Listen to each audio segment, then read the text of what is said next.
Got Nisa in the puppy pouch today because it is raining and she don't like the rain, so she's done her toilet, done her business, and now we're rolling. But it is Friday and I am pleased, proud and happy to say that I've hit 9 green days of recovery, and that's whilst being very active. I can't believe it. But despite the achievement of getting 9 green recoveries, this is from my Whoop health monitor, I guess. What it is showing to me, or what I've been kind of thinking about whilst I was walking, is like, okay, why am I hitting this? Because although I've changed a few things, yes, you know, I've cleared my routine a bit more in the morning. I've made my routine in the evening simplified. I read a little bit longer, which I'm finding is helping me relax and have a better sleep. My sleep consistency is really good. I'm waking up and going to bed at the same time, so my circadian rhythm is also attuning to that, so it's becoming like clockwork, which is obviously shown in the results and the way I'm feeling in the morning. But I was like, this can't really be it. So as I'm walking, I'm like checking in with myself, and I just asked myself a question like, why am I recovering so well? And I'm realizing that, oh, okay, you know, we're knee deep into this dopamine detox now, and because I'm less distracted, I'm also having to pay attention to my thoughts and emotions more. I'm having to pay attention to my mind and my body more, right? I think particularly for me, it's the body, it's my feelings, it's the sensations that are going on. And I'm realizing that in the process of taking away all my distractions, I'm leaving, of course, this void. And in this void, things are coming up for me, which I'm feeling. But whilst I'm feeling this stuff, what I'm doing is I'm not ignoring the body. And when it comes to emotions, when we suppress our emotions, that requires energy. In fact, it requires a lot of energy. It requires more energy to suppress the emotion than it does to feel it. And the problem with suppressing versus feeling, of course, when you feel it, that's it, it's done, right? You don't need to use any energy on it. But when you suppress the emotion, it's continuous. For however long you are suppressing said feelings, you're using energy to do that.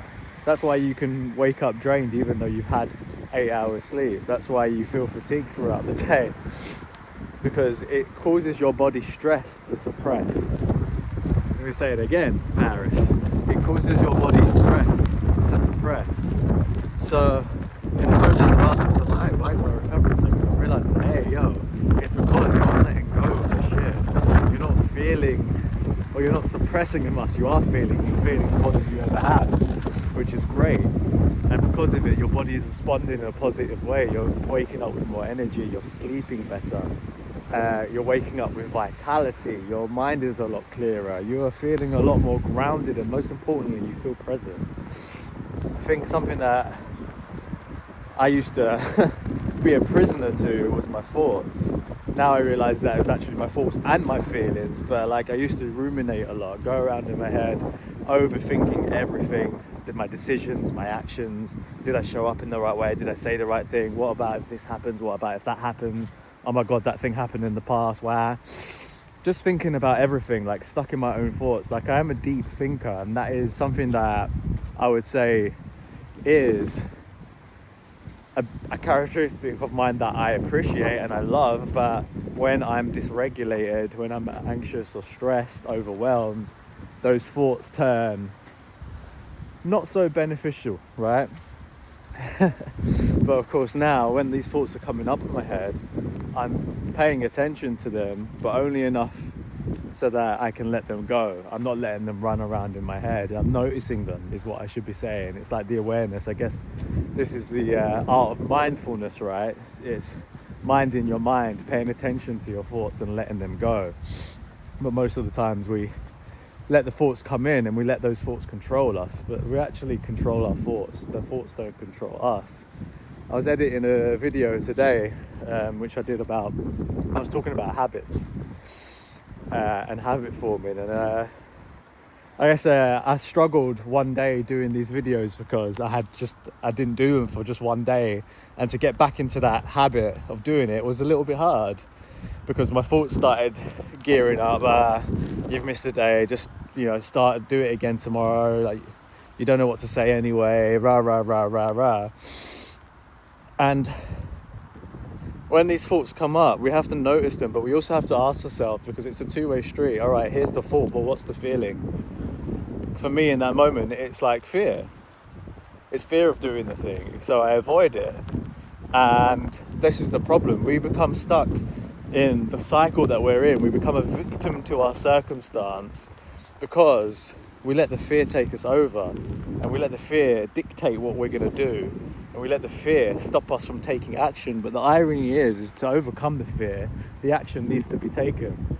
And in the process of taking action, we realized that the fear was simply a figment of our imagination. There's a brilliant film, I forget the name of it, maybe it's Earth, by Will Smith, and his son Jaden's in it. And they're basically trying to hunt or kill this monster, or this creature that can go invisible and shit. And he says to his son, and he says, yo, because the creature can smell fear, right? That's how it hunts. So he says to him, like, hey, fear isn't real. Danger is very real, but fear is in your mind. Something along those lines, and that has stuck with me ever since, because it's so true. Fear isn't real. Danger is real. Yeah, some things are dangerous for sure, and you should be cautious. But fear is a different ball game. It's like if you've ever cliff jumped. When you stand on the edge and you look down, you think, holy fuck, that's far. And it takes some courage to do it. But once you take that leap of faith and you're in the air and your stomach rises into your throat and you get kind of this euphoric feeling of, holy shit, I've jumped. You hit the water. And then when you come up, you're like, oh, that wasn't so bad.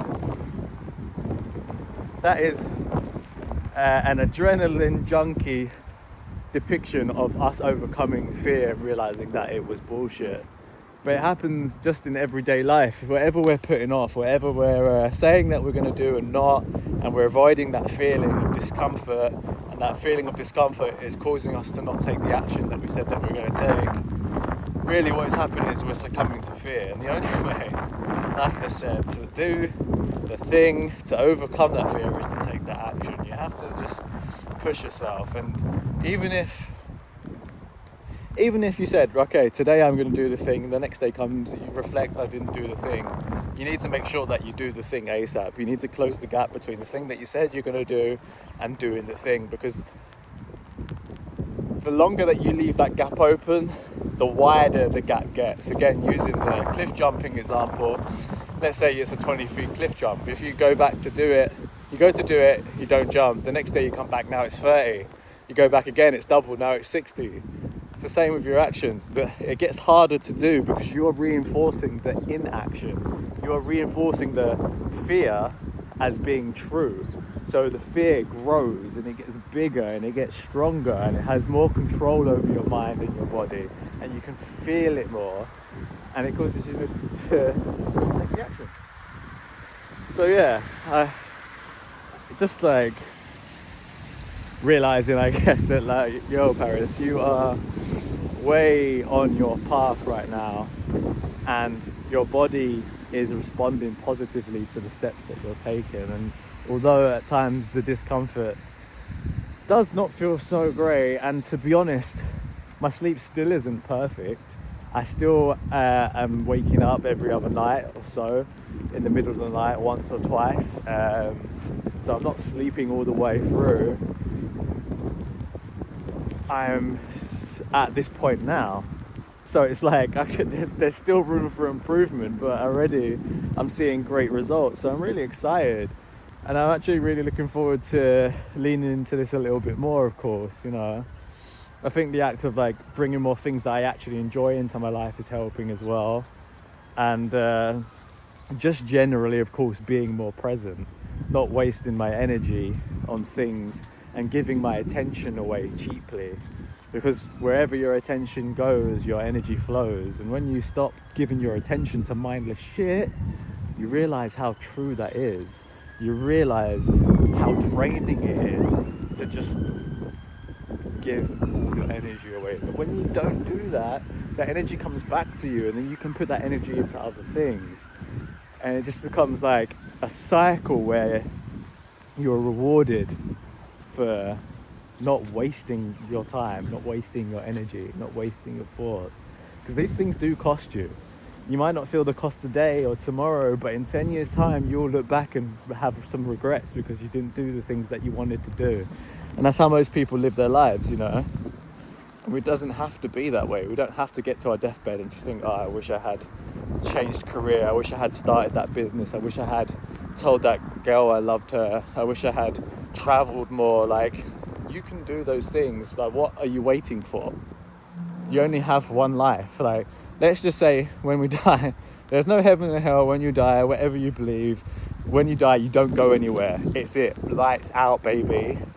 That thought should terrify you. Not because, oh shit, that's the end, but oh shit, you've only got one life in this game.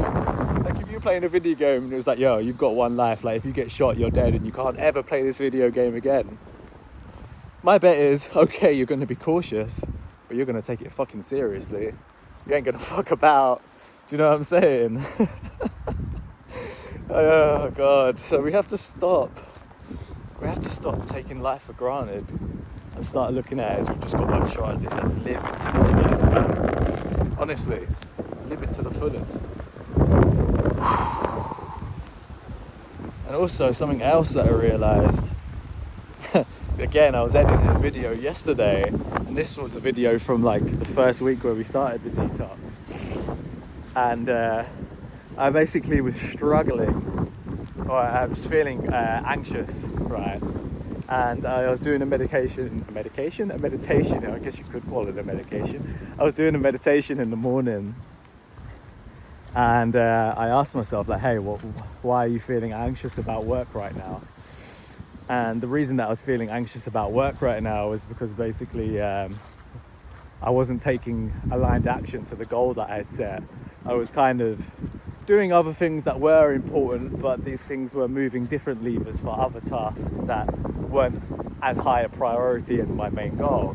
So that was causing me anxiety, and I realized, oh, you're probably doing that to avoid doing this thing because it scares you. So I committed and said, yo, I need to fucking do the thing tomorrow. So I did the thing. Well, I did part of the thing because I said, let me just break it down and just take one step, one little thing that I can do tomorrow to move the needle forward in that goal to feel a little bit better and of course make progress. So I did that. I started doing that, carried on doing it. And yesterday we actually had a meeting with the manager of the venue to put on this type of event that me and Pels have been working on for the Art of Healing. The meeting went really well. We're waiting for him to get back to us. Inshallah, that all goes well. But either way, I was just again, I was editing this video and I was like, oh my God, like, you said that you were going to do this thing and you'd been avoiding it, and here you are today, later on, going to go to a meeting about that thing. And that's how that is the butterfly effect. That's the dominoes falling. One small action triggers a chain of events, and then things start happening for you. That is called manifestation. It isn't writing down your stuff in a book and hoping for the best or putting lovely pictures on your vision board. Those things help, they're tools. But what is going to actually manifest the shit that you want is that word again. It starts with an A. I know you know it. It's action. So you have to start taking action. And I was just like, this is just another just like win, Paris, you know what I mean? Looking back at these videos and kind of peering into the past version of me as my future self now, seeing where I was at and where I am now, I'm like, bro, like, you're fucking doing it, look what you did. And I look back at that past version of me and I'm like, I'm proud of you, because I would not be here if you didn't do that stuff then. But obviously at the time I'm not thinking that, because I'm not that version of me. So it's just like, I don't know, some alternate reality kind of shit, but it just had me gassed, man. And I'm really looking forward to continuing doing these videos, looking back at myself, and one day I'll have a whole collection of these, I guess, where I'll be able to say, hey man, the proof is in the pudding. here's you doing all those things despite how you were feeling, how hard it was, how anxious you felt at time, how uncomfortable it was, and look how your life changed. Do you know what I mean? So we keep it moving. It is Friday, and we'll be back soon.